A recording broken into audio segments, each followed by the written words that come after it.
So Titanfall is really about that experience of cat and mouse kind of gameplay. It's a kind of two FPS games in one, all synced together really well, where there's, like within the maps, there's kind of multiple layers. There's places where the Titans can't go. There's places where only pilots can get to. And there's places where, out in the open, a pilot is going to be at an extreme disadvantage, where the opposite is true in other areas of the map. So it's this duality of gameplay, and it's not the goal is to get a Titan and now you're all powerful. It really is a balancing act throughout the entire game of the weaponry, of the machinery, of the level itself. It's just a kind of a fun orchestra of multiplayer goodness.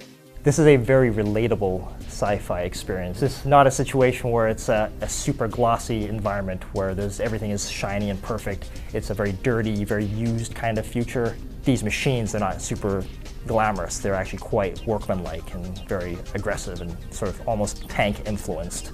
But they have this other element of high mobility. So we're sort of taking various influences and then turning them on their head. So when you call in your Titan, it becomes either a vehicle that you get into, or if you disembark from it, it becomes an AI. So it will follow you around, or you can set it to guard an area. Simple commands. This is not, point, and we don't want a complicated command system. We want it to be very easy on the user. But you can run around, have your Titan on follow mode. It will guard you. If it sees enemies, it will engage them. It'll score points for you. So it's really a very useful tool, even outside of it. So the pilots in Titanfall are really amazingly agile. They can jump and wall run and reach places that a player in another game couldn't. So it's that agility that just really locks you into the game and gives you that feeling of just being super powerful. And if you see the AI happening around you, the grunts, they'll all signal to you, and they recognize you as a badass, and they will call you out and make you feel good. And it's about giving the player that powerful experience.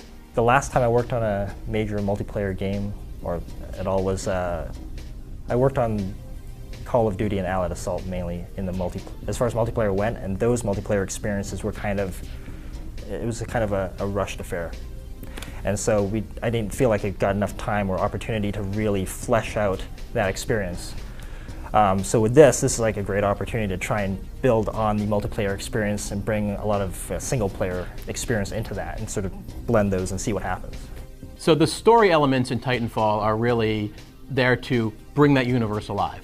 It's not something that we want to cram down people's throats. We want them to subtly be engaged as they're playing the game. They learn things as they play. They see, every time you play the map, you see something different. There's a sign over here that you read, and it clues something off in your head where you're like, oh, I see what that means. This planet was evacuated, or little things like that clue you in as you play.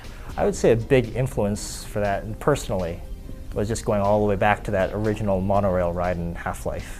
And for me, that was a huge turning point of seeing that experience and knowing that I could walk around and look around the environment and just get that sense of, hey, this is real all the time.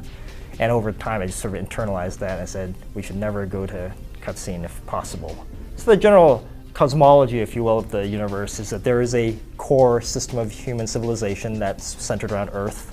And then far, far, far away, there is a frontier, as they call it. The culture out there is that of what's represented by the militia. Earth is far more developed. They're represented by the IMC, the Interstellar Manufacturing Corporation, which sort of has its influence in all matters in humankind. They're coming out to explore, to exploit various areas of the frontier.